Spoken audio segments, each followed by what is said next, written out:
Sony officially reveals the PS5 Pro during PlayStation 5's technical presentation. So this got a lot of eyebrows raised for, well, good reason.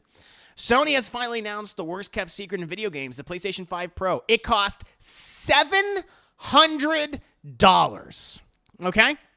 Doesn't come with a disc drive and launches this November. And I would just say to Sony, fuck you. Fuck you. PS5 lead architect and monster Mark Cerny confirmed the mid-generation refresh during a PS5 technical presentation in which he said the new console lets Sony give players the high frame rates they prefer. The GPU is much larger. Ray tracing! Holy shit, chat. Them rays are being traced. It's improved. And there's custom hardware for machine learning. PlayStation Spectral, super resolution, whatever. Design-wise, PS5 Pro lines up the leaked information images that recently hit the internet. Looks a lot like a PS5 Slim. It's got a belt. It's got a belt, chat. But stripes along either side. No, it's a belt. Say it right. It doesn't have the same kind of like pop collar as Keto Saiba does. I feel like they toned down the pop collar of Keto Saiba over here. Anyway, it has a belt. Check out the PS5 looks in the slideshow of images below. So here's the images, chat. Look at that. Look at that thing right there. Yep. They added a belt to it. Fantastic. Can't wait. Oh, God. I know you can read all the specs. Listen. This reeks. This absolutely stinks of PS3 launch Sony. That's what this stinks of. This is I remember this. I was like, I got a whiff. I was like, I remember this. Nearly God, I guess it is coming up 20 years ago, Chad. It is going to be 20 years from now. But yeah, nearly 20 years ago, we saw the launch of the PlayStation 3, which was, at the time, one of the worst console launches, certainly of my lifetime. And just infamous. The games they had with it weren't very good. You had Resistance, and you had fuck all else. And it launched for $599, $600, and people went, excuse me? And you had people coming out. You had Sony executives, I forget what's his name, said, like, you will get a second job. You will get a second job to buy this machine. And it said, like, nope. And for that generation, the Xbox 360 was the dominant console. And then, of course, you had the Wii and everything. But and then Sony took their lumps. They took their lumps, and eventually they did sell quite a few PS3s, but it was a rough few years. And then when they were humbled, they were very, very humbled, and it seemed like they learned their lesson. They did learn their lesson in the PS4. And Xbox was the one that needed the humbling, and they haven't recovered from it since then. But if I was Xbox, I'd capitalize on this as much as possible. Anyway, but the PS4 was like, wow, all right, well, we had the PS3 generation. That was the generation it was, but the PS4, they launched it with a fucking bang at the very reasonable price of $400, and they probably lost money on it, but maybe in the back end, they sold so many consoles that did well. The software was incredibly impressive. New franchises, resurrected old franchises, and presented them in a much more thrilling way, in my opinion, with stuff like God of War 2018, which was wonderful. And, it was high in Sony for many years. They seemingly were giving people what they wanted. But then you had the PS5 generation. And the PS5 generation, not to say that it hasn't had some great games, it does, but you started to see some of that old Sony creeping back. And it's been rearing its ugly head, I think, in the last couple of months. Like, really, truly. Where you had, what's his name? Jimmy Ryan, who no longer is associated with PlayStation. He's gone. Pretty much fired, but he left on his own accord. He was fired. Who greenlit all those live service games, like putting their premier single-player studios like Naughty Dog or Guerrilla and having them make live service experiences or free-to-play games. And some of this stuff has been canceled. We've seen the results of the failures of some of these games. Like Helldivers is like the one outlier, which has done pretty well, even though that's kind of tapered off now. And I like the game. But the recent high profile of Concord, like Concord's like one of the biggest launch disasters in the history of video games. It's a fucking wash. Estimated that they spent $200 to $300 million making that goddamn thing, and it maybe has made $1 million. $1 million. It's like, oh my God, So and now with this, and I feel like the reason why this is at the price that it is and without a disc drive, because they want to, they don't want people to own their games anymore. They want to buy them digitally. So then one day, we're just going to remove this from the store, and then you can no longer have access to it. But the reason why they're doing this is because I think they know that they have lost so much money now, but also for the future because they have all these other live service titles that are going to be coming out that they know they're going to be fucking cataclysmic failures. And so that's why they have this thing at such a high price. But it's just engendering more ill will towards them inevitably. So yeah, they're getting their lumps. They're getting their lumps. It's so crazy. It's so crazy, too, because the PS5, like, generation, everyone's like, yeah, I can't wait for it, so excited, despite it being more expensive than the PlayStation 4. It's like, it's okay. It's, it's Sony. They've learned. It's like, no, they're making a lot of mistakes. A lot of mistakes that they're going to pay for years. And we're still going to feel 4 years. Like, Naughty Dog was working on that. It's so frustrating. They're working on that live service Last of Us game for 5 years? I forget how long. And now they just canceled that project because it's like, holy shit! Like, why do we have all of our major single player studios? And that's what you associate with Sony. You're like, when you say Sony, you say PlayStation. What immediately comes to mind are these AAA cinematic experiences. You think of Uncharted, you think of The Last of Us, you think of Horizon, you think of God of War. That's like these are the things you think of, and there's so many others in between. Of course, right? And it's mind-boggling. And it's what they just wanted to capitalize on the success of things like, at the time, a Overwatch or a Fortnite. But they just didn't realize, or you had really dumb people in charge, that market would become very saturated because everyone else is trying to do that. And then you just have these whales that exist. And it takes so much effort to have a player of some of these huge live service games to have them stop playing that game to then move over after investing so much of their time and money into that original live service game that they were playing to check out yours. And so, yeah, it's just the chickens have come home to roost and there's no goddamn eggs. So it's it's crazy. But how do you guys feel about this? It just reeks of. I remember those dark. I was there 3,000 years ago with Elrond. I remember those dark days of launch PS3 Sony, and it was not fun. It was not fun, especially after coming off of the PS2 generation, which was the dominant console for that previous generation.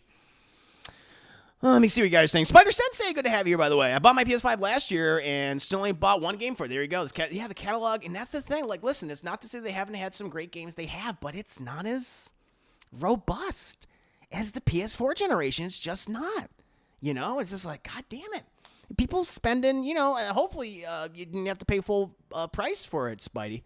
But, like, a lot of people, they spend $500. They're like, where's the fucking games? Yeah. Yeah, everything going digital, so it makes sense, but without a disk drive, should be cheap. Yeah, 100%, it should be. People are going like, disk drive can be bought simply for that's fucked up. Yeah, it's like, ugh. So $770, if not, basically $800. That you're going, man, I feel bad for my former coworkers that worked on Concord. Oh no, you knew people that worked in the game and just only watched it crash and burn. Oh wow, Isaac, have you reached out to them? I obviously you don't want to share. That's fine. But, oh, no. Oh, that's sad. That's sad, man. Hey, Berserker. Marvel Rivals is free except for cosmetics. They need to stop and look at how the live service games, the successful ones, work. You're 100%. You're right. I think that game is probably going to do pretty goddamn well. It had a beta, and the beta was pretty successful from what I saw. So I think that might be one that will penetrate the saturated market and do well. Plus, you have the marvel of it all. That gets people like, oh, Marvel game, gets them excited.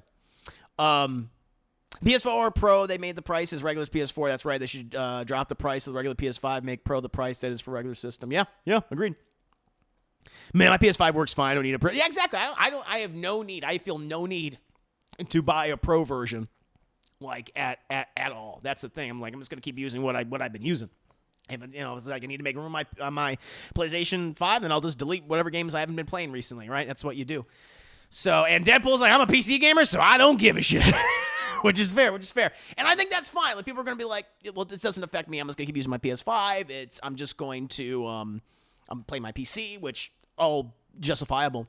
But it just, like, them putting this out there, it just, to me, it just reeks of their arrogance from nearly 2 decades ago. And I'm like, and that's very concerning. And I feel like the reason why this is as expensive as it is because they have all these big these high profile games, these live service games, which are all going to be a fucking wash.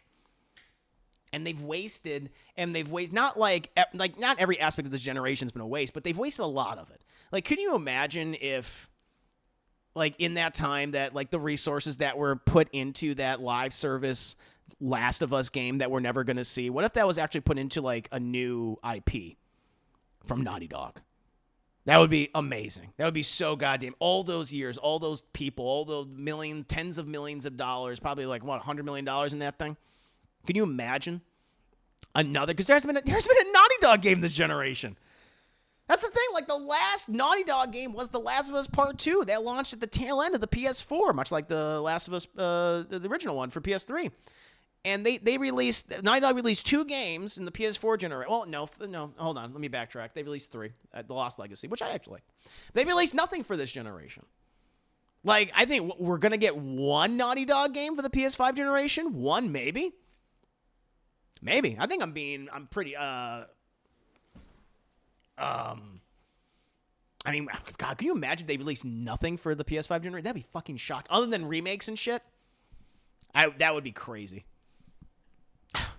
Jujal says gaming spend. Oh, it's very expensive hobby. But if I'm gonna spend $700, I'd spend it on groceries. Hell, there hasn't been any good games that have caught my eye recently. No, yeah. So vanilla PS4, and I'm happy. Yeah, PS4 is great. Unless you're rocking a 98 in LG OLED, there's no need for that. Yeah. Chris, here's me who doesn't have a gaming console, nods and smiles. Sony's they're losing touch. They're out losing touch. Reeks of them trying to recoup the loss of the L's they took. Yep. Exactly. Not sure if it's under Remedy or another company, but Max Payne 1 and 2 are being released PS5. Yeah. No, I'm sure. I don't think Remedy is. They're not owned by Sony. But yeah, they'll be. But I'm just saying, like, in terms of their, like, the studios that they own, the developers that they own, like, it's staggering to me that Naughty Dog has not released a game on this console yet, and like a new game, like a new game. I mean, you can remaster, remake, whatever, like a new game. They haven't done it yet, and that to me is just like, that's a problem. So yeah, we'll see. Let's see. The back half of the PS5 generation is going to be fascinating because they spend so much time. Because it's not like you can pump out. Yeah. You've had developers make a game within a year, of course. But for these AAA huge cinematic experiences that Sony is known for, it takes years to develop these things. And so I'm like, well, so what's the back half of the PlayStation 5 going to look like if you've had all your other major studios working on these live service titles, some of which haven't even come out yet? Some of which have been canceled, but other ones that are like, we have to release this. So it's going to be really interesting. We'll find out, though, chat. Find out in time. Naughty Dog made 4 of my favorite franchises, Crash, Jack, and Charlie Last of Us, and now they're on the docket. Yeah, they're in, it's not their fault. You know, they're being told what to make. And, yeah, just all that time wasted on a game we're never going to see. Yeah. They made that game console exclusively for Grand Theft Auto. That's what it's going to be used for. It's for a lot of third-party titles, I feel like. We'll find out, Jay. We'll find out. But yeah, I figured it'd be interesting to talk about today. All this big Sony news. Some of it interesting, some of it concerning. We'll see. Other games are just gambling for developers. They just want that Fortnite money. They do.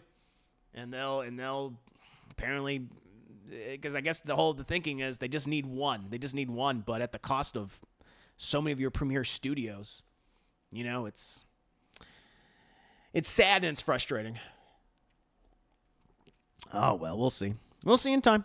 The old coworkers saw the writing on the wall since they hopped in the project late. Oh, wow. But still had a job to do. Of course. Sucks for that studio, but it's good for their portfolios going forward since they saw it there. Yeah, hope so. Number must go up. Yeah.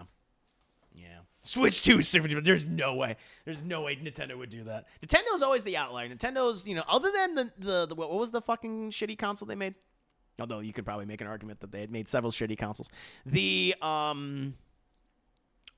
What was the one thing? What was the thing before the Switch? Wii U. I was like, it was the Wii. That other than the Wii U, really, like, you know, Nintendo has done pretty well for itself with like the NES, the SNES. the 64. Not that these things didn't have their issues.